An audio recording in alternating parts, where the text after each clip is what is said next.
शासनाच्या आदेशानुसार संपूर्ण महाराष्ट्रामध्ये प्रत्येक तालुक्याच्या ठिकाणी हे धरणे आंदोलन करण्यात येत आहे। त्याप्रमाणे सातारा तालुक्यामध्ये आज आपण तहसील कार्यालयाच्या आवारात हे धरणे आंदोलन करत आहोत। हे धरणे आंदोलन कशासाठी आहे?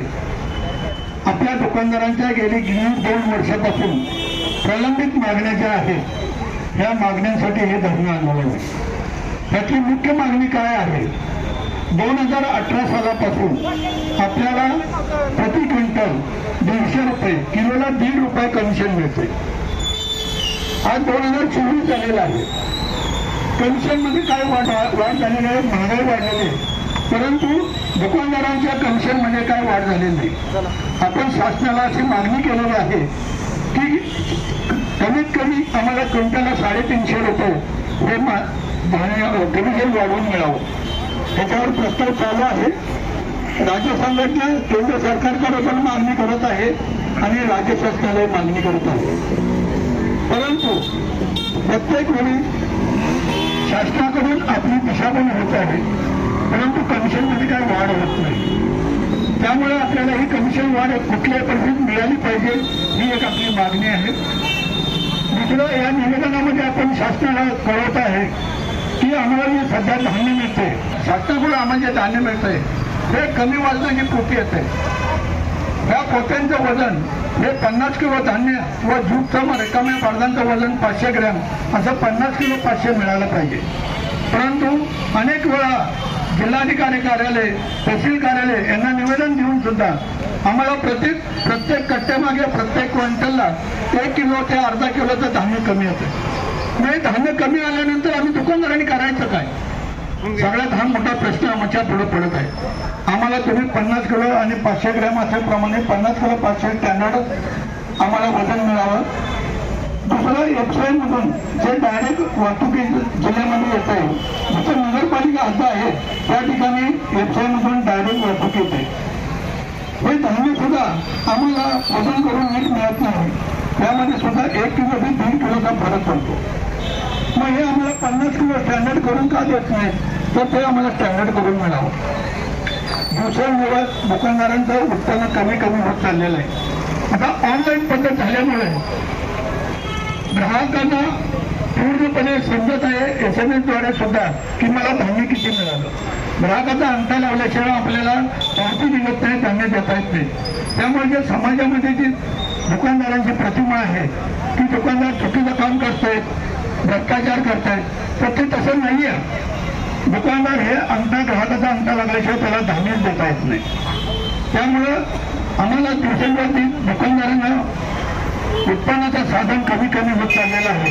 त्यासाठी शासनाकडे आमची अशी मागणी आहे की शासनामार्फत धान्य दुकानमध्ये आम्हाला साखर, तेल, डाळी, चहा, इतर वस्तू विक्रीसाठी परवानगी मिळावी की जशी ज्याप्रमाणे राजस्थान, गुजरातमध्ये आणि कर्नाटकात 10 वस्तू विक्रीची परवानगी आहे, त्याप्रमाणे आम्हाला महाराष्ट्रामध्ये आम्हाला या धान्याची या वस्तूंची विक्रीसाठी परवानगी मिळावी। पूर्वी ग्राहकांना आम्हाला धान्य देताना थोडी सांडवण होत असताना क्विंटल मागे 1 किलो तूट असायची, परंतु गेल्या 2-3 वर्षात ही तूट घालण्याचा आम्हाला बंद करण्यात आलेलं आहे। आमची अशी मागणी आहे की नैसर्गिक मागणी आहे की धान्य देताना सांडवण होते, त्याच्यातून कमी जास्त होतं, तर प्रत्येक पूर्वीप्रमाणेच आम्हाला प्रति क्विंटल 1 किलो तूट देण्यास परवानगी मिळावी आणि त्याप्रमाणे शासनाने आदेश काढण्यात यावा।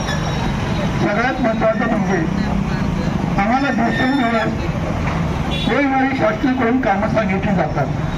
सध्या EKYC हे करण्यासाठी आम्हाला सक्ती केली जात आहे। शासनाकडे आमची म्हणणं असं आहे की आम्ही शासनाचे प्रतिनिधी आणि त्यांना काम करतोय, तर आम्हाला त्याचा मोबदला मिळावा। प्रति कार्ड प्रत्येक दुकानदारास प्रति कार्ड हे EKYC साठी कमीत कमी 50 रुपये मिळावेत, ही आमची मागणी आहे। आज EKYC करण्यासाठी महासेवा केंद्र जर एखादा ग्राहक गेला तर तिथं 50 रुपये घेतात आणि ग्राहक देतात। मग दुकानदारांना काय मिळवण्यात? तर दुकानदारांच्या अडचणी शासनाने समजून द्याव्यात। आमच्या शासनाला एकच म्हणणं आहे की आमच्या या मागण्या लवकरात लवकर आपण सर्व पूर्ण कराव्यात अन्यथा येणाऱ्या विधानसभा इलेक्शनमध्ये आम्हाला वेगळा विचार करावा लागेल अशी आम्ही शासनाला कळकळीची विनंती करतोय आणि दुकानदारांच्या व्यथा आणि आपल्या पुढे मांडत आहोत या माध्यमातून त्याचा शासनाने जोरात विचार करून आमच्या मागण्या मान्य करण्यात येईल. जय हिंद, जय महाराष्ट्र, जय सातारा. रेशन दुकानदार संघटनेचा, रेशन दुकानदार संघटनेचा जय हिंद, जय महाराष्ट्र. नसली तर दंडी लोक आहेत ज्यांना अगदी मनापासून वाटते 40-50 वर्ष दुकानदारी करतात त्यांचा चाललोय. आणि मेषच 2 दिवस झाला अध्यक्ष टाकतात की आपल्याला 27 तारखेला आंदोलन करायचे, धरण आंदोलन करायचे आणि मेसेज करतात ग्रुपवर ई-केवायसी करायचं. काय करायचं तुमच्या ऑफिसनं सांगितलं की आयुष्यमान भारतच्या कार्डचे काय झालं. काय दिलं तुम्हाला, काय दिलं साहेब तुम्ही आयुष्यमान भारत कार्ड काढत बसताय. शासनाने कशासाठी आयुष्यमान भारत कार्ड काढायचं. ठीक आहे, जगा सीएससी काम करायला आम्ही तयार आहे. मग सीएससी सेंटरच्या बाबतीत 1-2 दुकानदार अगदी तालुक्यातले हुशार असतील पण बाकीच्या दुकानदारांचं काय. मग त्यांना सीएससी ID नंबर मिळाला की नाही एखाद्या गावातल्या गरीब मुलाला जर चालवाई दिलं तर त्या दुकानदाराला पण 2 पैसे मिळतील आणि त्या तालुक्यातल्या त्या गावातल्या एका सुशिक्षित तरुणाला सुद्धा 2 पैसे मिळतील. असं काहीतरी आपण केलं पाहिजे का. आपलं मी सीएससी सेंटर मधनं मी आयुष्यमान भारत कार्ड एवढी काढली, तुमच्या आता ई-केवायसी मी एवढी केली, काय त्या पद्धतीने कमिशन. आणि या कमिशन वाढीसाठी आपण झगडतोय, मोडतोय. आणि एखाद्या दुकानदाराला जर आपण इतर गोष्ट बोललो बाबा तू आला नाहीस, का आला नाहीस, अरे तुझं पण काम आहे. नेतृत्व करायची संधी कशासाठी दिली आम्ही म्हणजे सगळ्या दुकानदारांनी संधी दिली. आपलं काम होतं, आपण काय करतोय, आपल्या सर्कलमध्ये किती दुकानदार आहेत तुमची यादी करायची, किती जण आहे किती नाही हा तरी विचार करायचा. ही खरं व्यासपीठ नाही इथं बोलण्याचं कारण ह्या व्यथा आपण आपल्या मिटिंगमध्ये मांडू शकतो. त्याला ठीक आहे, पण आपली ताकद आता आपल्याला दाखवायची आहे की कमिशन वाढ झाली पाहिजे. विद्यार्थ्यांना आपल्या अडचणी बऱ्याच आपण मांडलेल्या आहेत, त्या संदर्भात झालं पाहिजे. अध्यक्ष त्यांच्या भाषणात शेवट सांगतीलच आणखी की शासनाने काही गोष्टी आपल्या सुद्धा पॉझिटिव्ह विचार केलेला आहे. पुन्हा एकदा आजच्या आंदोलनामध्ये आपला हा रिपोर्टवर शासनापर्यंत जाणार आहे. सकारात्मक विचार झाला तर पुढच्या आंदोलनाचा विषय टळणार आहे.